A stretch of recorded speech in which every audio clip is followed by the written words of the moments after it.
토요일 MBC 뉴스데스크 이어서 광주 전남권 소식입니다. 올해 마지막 땀봉띠 집회가 5.18 민주광장에서 진행됐습니다. 땀봉띠 집회는 시끄러운 소리를 내서 구분을 몰아내고자 하는 미얀마 시민들의 대표적인 저항 방식인데요. 이 자리에서는 미얀마 시민들의 희생을 기억하며 미얀마 민주주의를 응원했습니다. 송정근 기자가 보도합니다. 세 손가락을 펼친 시민들이 5.18 민주광장에 모였습니다. 미얀마 군부 독재 퇴진과 민주주의를 염원하는 미얀마인과 광주 시민들이 올해를 정리하는 마지막 땀봉띠 집회를 열고 있는 겁니다. 땀봉띠 집회는 지난 3월부터 광주 시민과 미얀마 청년 등 시민들이 참여해 꾸준히 진행되고 있습니다. 멀리서나마 미얀마 시민들의 희생을 기억하며 지속적인 지지와 연대로 미얀마인들에게 힘을 보태고 있습니다. 민주화 운동이 발생한 지 어느덧 300일이 지났지만 미얀마는 여전히 엄혹한 상황입니다. 지금도 많은 청년과 시민들이 군부의 총칼에 맞서 저항을 이어가고 있지만 탄압은 더 심해지고 있습니다. 미얀마 시민들이 광주 시민들의 도움을 간절히 호소하는 이유입니다. 미얀마 군사 독재가 인권 침해하고 있습니다. 광주 시민 여러분, 우리 미얀마는 광주는 믿습니다. 땀봉띠 집회뿐만 아니라 미얀마와 연대하는 전시도 열렸습니다. 미얀마 시민들의 결연한 모습부터 땀봉띠 집회를 열고 있는 광주 시민들의 모습까지 미얀마 연대 활동 등을 담은 사진 500여 점이 전시됐습니다. 광주 시민 한 사람으로서 이분들이 혼자가 아니라는 거, 그래서 꾸준히 옆에 있는 거 그 자체만으로도 좀 힘이 되지 않을까.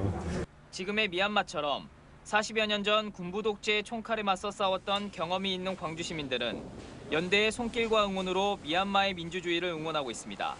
MBC 뉴스 송정근입니다. 광주 전남에서 산발적인 코로나19 확산이 지속되고 있습니다. 광주시에 따르면 오후 6시를 기준으로 광산구 중학교 관련 1명과 감염 경로가 밝혀지지 않은 확진자 6명 등 21명의 신규 확진자가 발생했습니다.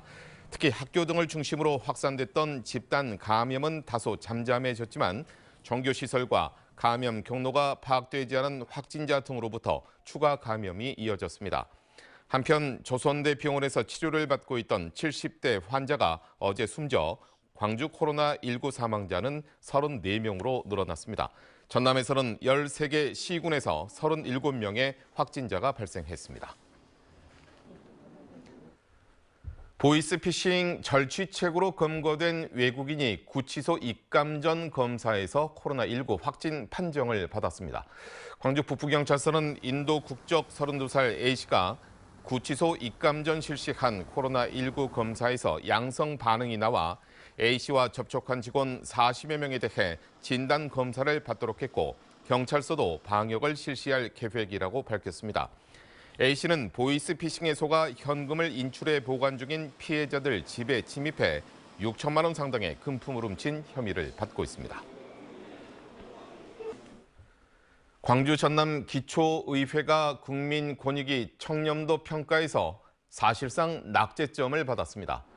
국민권익위원회는 지방의회 등을 대상으로 한 청렴도 측정에서 광주 남구의회가 3등급, 서구의회와 나주시의회가 4등급을 받았고 순천시의회는 전국 최하위 수준인 5등급을 받았다고 밝혔습니다. 이번 청렴도 측정은 지난 2019년과 2020년 청렴도 측정을 받지 않았던 전국 65개 기관을 대상으로 진행됐습니다. 광주시가 홍인화 5.18 민주화운동 기록관 연구실장을 기록관장에 임명했다고 밝혔습니다. 홍 신임 관장은 7명이 지원한 공개 모집에서 서류 심사와 면접 등을 거쳐 선발됐습니다. 개방형 직위인 기록관장은 5.18 기록물의 체계적 관리와 국내외 민주인권 분야와 교류 업무 등을 맡게 됩니다. 전라남도가 노후 경유 농기계 조기 폐차 지원 사업에 27억 원을 투입한다고 밝혔습니다. 전라남도는 탄소 중립 동참과 미세먼지 감축을 위해 2013년 이전에 생산한 경유 트랙터와 콤바인을 대상으로 최대 2,200만 원을 지원할 예정이라고 밝혔습니다.